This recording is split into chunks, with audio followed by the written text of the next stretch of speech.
Então, para nós é uma alegria estar aqui no Parque da Feira.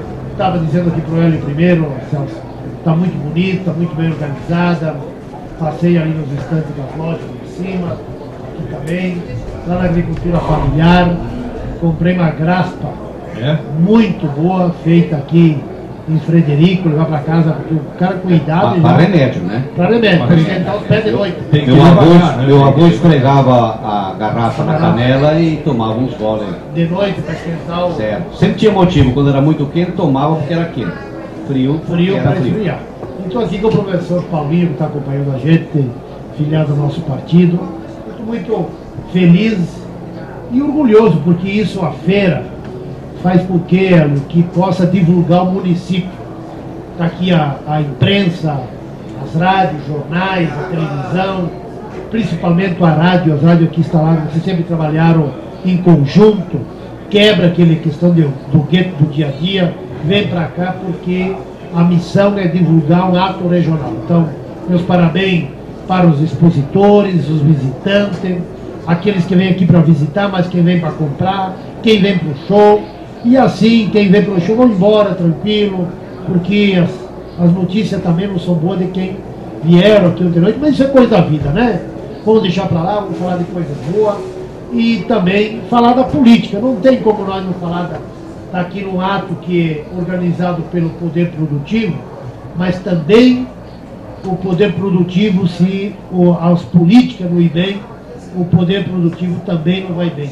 Mas eu tenho visto o nosso povo muito animado pela produção que teve, a colheita do soja, do milho, muitos preparando a terra para plantar o trigo, e nós temos uma batalha agora que é o preço do milho, né?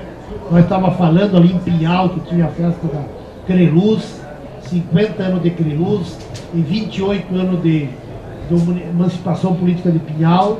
O milho não encontra milho a 60 conto o saco, e aí o preço do porco, o prejuízo é grande. Então, essas questões que nós vamos ter que ajeitar no setor produtivo.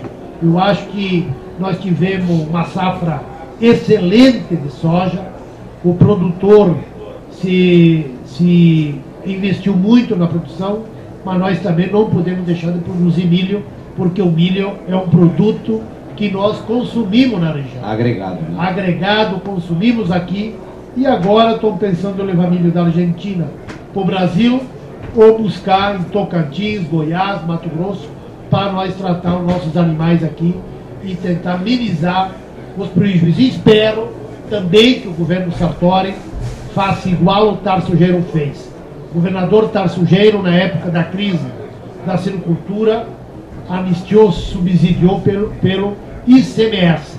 Nós anistiamos imposto zero para os porcos vivos que saía do Rio Grande do Sul, que é aqueles que não tem como agregar aqui e vai para fora. Já que nós não conseguimos industrializar tudo ele aqui, aquele que vai para fora, esperemos esse bom senso do governo federal, o governo estadual, o governo federal, na época, pagava a diferença entre aquilo que o mercado pagava com aquilo que era o custo do porco.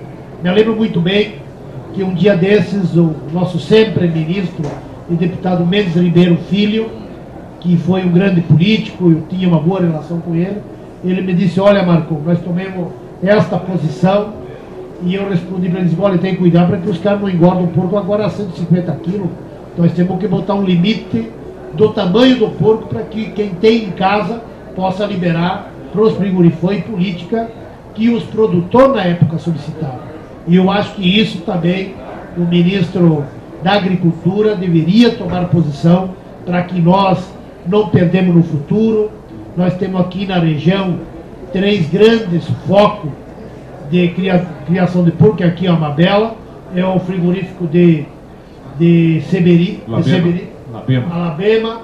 Temos 2 integrados, que é a família 3 ali de Pinhal, e o Acatróleo de Rodeio Bonito, que eu conheço. Pode ter que tenha outros aqui na volta, mas que são grandes integradores, que esse prejuízo é problema para a região no futuro. Então nós precisamos ter política para retomar e que tenha menos prejuízo nesse setor, na silvicultura, nesse momento. Deputado Dionilson Marcon, nós sabemos do seu trabalho como parlamentar e sabemos das dificuldades que tem cada vez que conduz uma candidatura, porque é o tipo do parlamentar que trabalha com as forças próprias e conta com parcerias com os seus parceiros de partido. Mas, mesmo assim, não esquece de cuidar dos municípios, onde sempre é contemplado com o reconhecimento pelo seu trabalho, com o voto. Muitos municípios receberam benefícios através de emendas parlamentares do senhor, e nós temos noticiado isso em espaços noticiosos em nossas emissoras.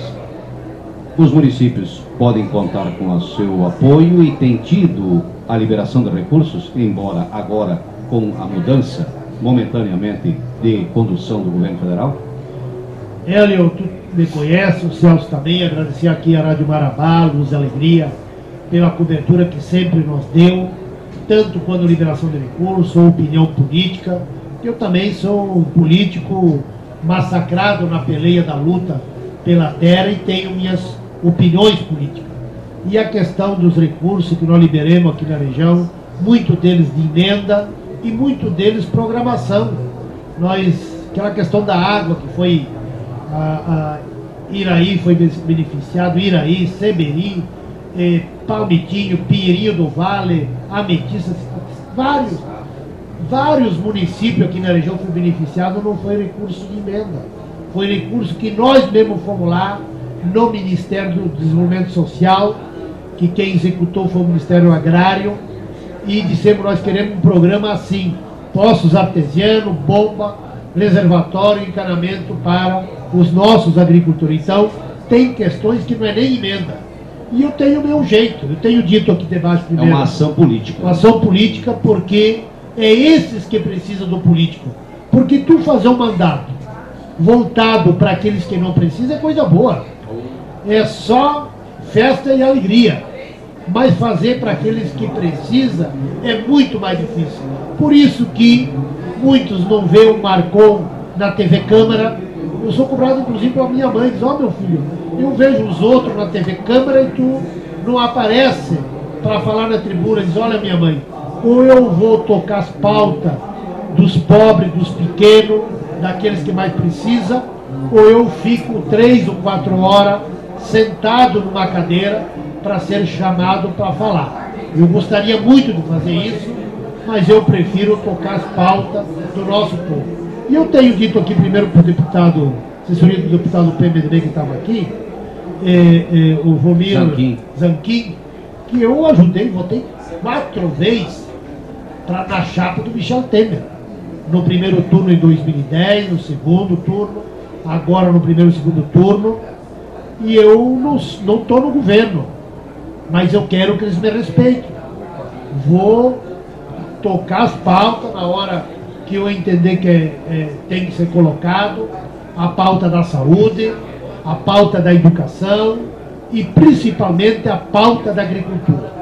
Que a nossa agricultura está cada vez menor ali no meio rural. As famílias ficaram mais pequenas, as pessoas saíram da roça. E tem uma pesquisa da ONU que diz que até em 2025 nós precisamos aumentar 40% a produção de alimento, porque senão o mundo vai passar fome e o povo brasileiro também. Então eu acho que é do nosso desafio. Vamos continuar. Eu abri a porta a coice no nosso governo, e por que nesse a gente não pode empurrar a porta para dentro a coice e a gripe, como sempre fiz? Deputado, sobre essa questão da agricultura familiar, eu me identifico muito com a sua luta nesse sentido, porque eu sou um defensor da agricultura familiar, por conhecer as suas raízes, por ser filho de pequeno agricultor, por ter vivido na roça, assim como o senhor, desde o início, desde o guri. E eu fiquei muito feliz, até comentei no ar hoje aqui, de que o nosso repórter foi lá na agricultura familiar e disse: olha, não estou conseguindo caminhar aqui dentro da agricultura familiar, tanta gente. Eu fico tão feliz ouvindo isso, porque aqui a feira de Nometó, que é a Expo Direto, o senhor também já esteve lá, há uns 4 ou 5 anos, talvez um pouco mais, começou a colocar lá o espaço da agricultura familiar graças à Imater, o senhor lembra disso, né? Hoje é um dos espaços mais concorridos lá. A Expofred também está fortalecendo a agricultura familiar. Eu acho que essa consciência, né, deputado, de que a agricultura familiar é que coloca a comida na mesa dos brasileiros, tem que ter.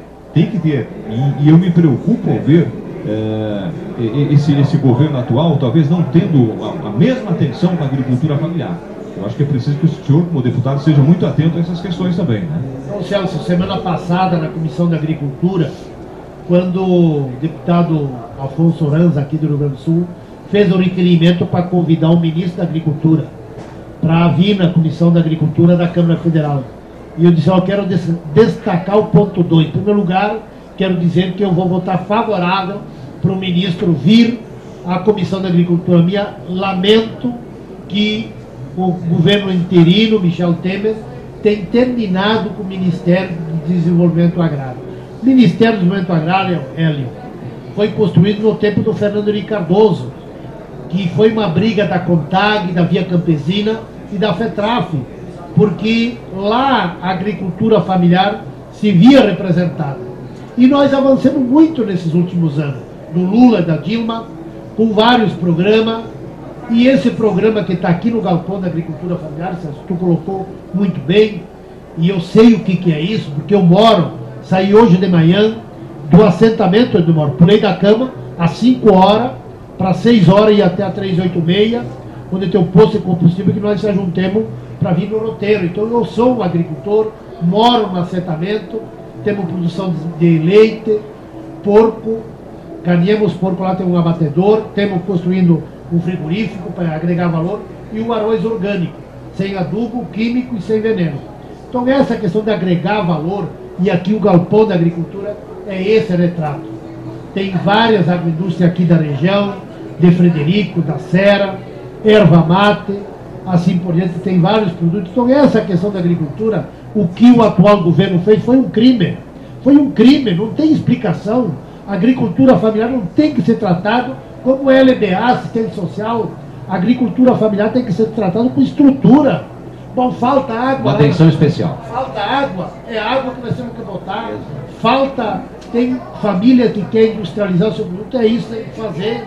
Tem que botar equipamento, versificar a produção, é isso. Nós temos que avançar, mas antes de reduzir, são 5 milhões de famílias que temos no Brasil, não é pouca coisa. Então essa questão, a outra questão, mexer na Previdência.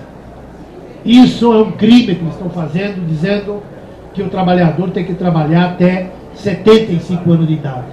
Eu espero, e vou dizer disso hoje lá em Pinhal, e vou dizer aqui nas duas rádios, Luz, Alegria e Marabá. Se precisar quebrar tudo lá na Câmara, eu vou fazer. Porque eu me lembro como gente, morava em Ronda Alta, foi motorista do FUCA da paróquia, que ajudava a mobilizar as mulheres e os homens também, para adquirir esse direito que tem há 55 anos a mulher e 60 anos o homem. E agora mudar no meio rural e mudar mais ainda para quem paga, desconta o INSS. Então, quem paga a conta tem que ser o trabalhador. O justo fiscal se faz em cima do pequeno, do pobre, do trabalhador que sempre contribui. Então, essas questões é que me indignam. Essas questões que me deixam cada vez mais radical e bravo também, porque o povo que sofre são esses.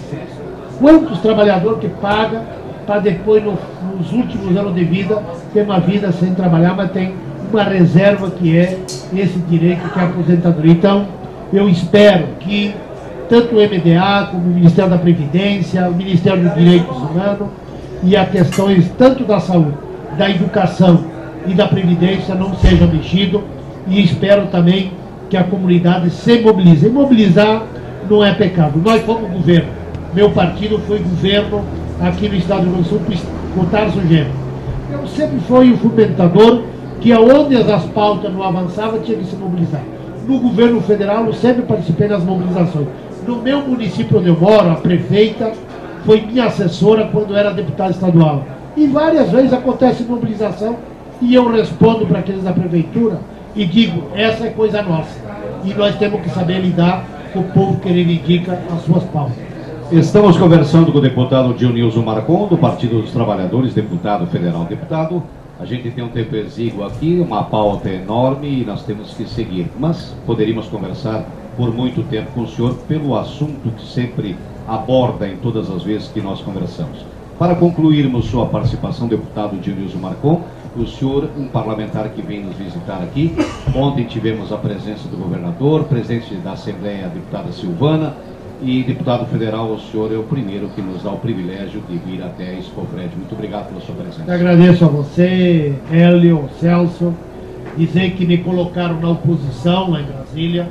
Eu era a situação, mas o que é bom para o povo brasileiro eu vou votar favorável, e aquilo que é ruim, se precisar dar coisa, nós vamos dar coisa. Não vamos deixar aquilo que nós conquistamos em 30 anos de direito do povo brasileiro, a turma do golpe tirar em 8 dias como fizeram. Então, agradecer quem está ouvindo as rádios, vem participar aqui na feira, a feira muito bonita, muito diversificada, vem para visitar, comprar também faz bem, quem está aqui quer vender, e nós ficamos muito felizes, e a região pode contar com esse humilde peão que tem na Câmara Federal. Muito obrigado. Obrigado, deputado Nilson Marcon, pela sua visita.